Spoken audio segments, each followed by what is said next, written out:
it's finally here.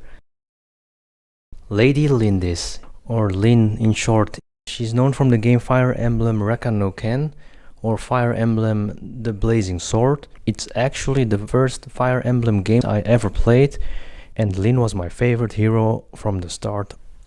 This figure costed me about 131 euros. I already see some things that I like about it, and some things that I'm not sure what to think about. So let's dig right into it. So here we have the base. The base actually looks really good. It resembles one of those grass tiles in the game itself. I like how they made a pretty interesting shape out of it, and you really feel the ripples from the grass texture.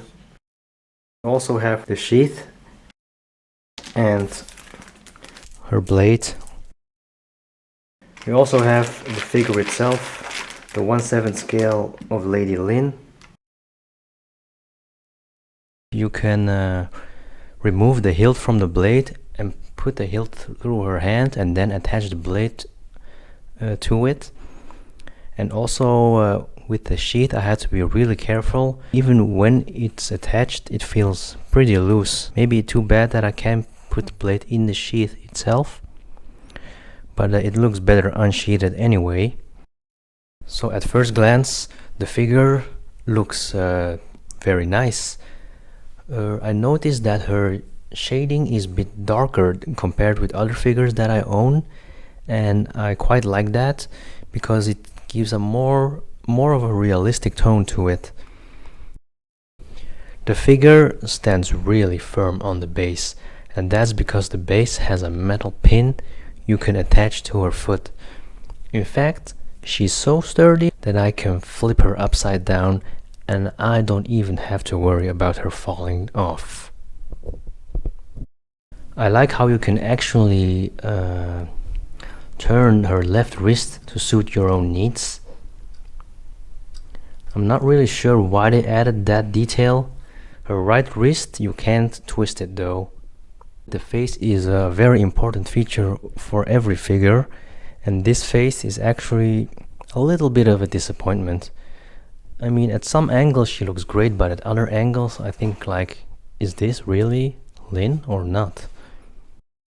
One thing I noticed is at the box art, she has this very little pink blush under her eyes, and on the figure it's not present at all.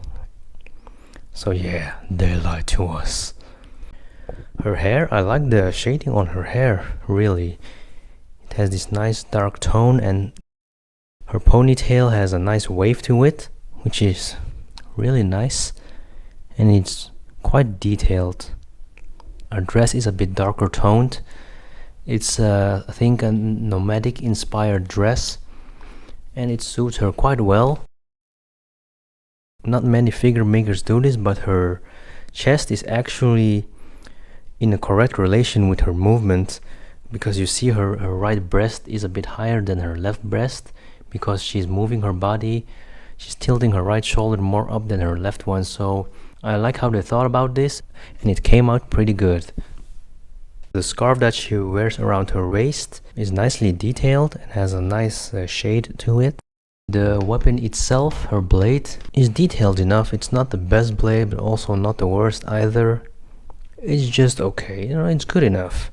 The sheath of her sword is nicely detailed and has those nice gold edges. Her legs are nicely elongated, and I really love the side slit because it enhances the length of her legs. She has pretty nice boots. They're actually pretty to look at. They have these nice details at the top. On her right glove, there's also a bit of paint that seems to be chipped away. Oh yes, how could I forget? The famous panty shot. The panty shot. So it's pretty hard to see, but if I focus on the right angle, you actually do see something. I think she wears black panties, and you can also see a little bit of her butt cheeks, which is actually pretty cute. Oh yeah. Oh look, I only noticed this at the end. when making this video, but she has a few hairs on her neck at the back. I never expected that detail, but it's a nice touch. So now that I've given it some thought, I think I do really like this figure of Lyn. The shading is of a darker tone and really fits the mood.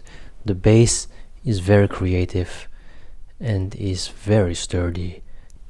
I really like her movement and how her clothes and her hair go with her movement. The only sad thing is the face. It's a hit or miss. I also think it's a bit too bad about the little paint chips here and there. But overall, I'm pretty satisfied. This figure has a special place in my heart because it will always remind me of my first introduction to the Fire Emblem series.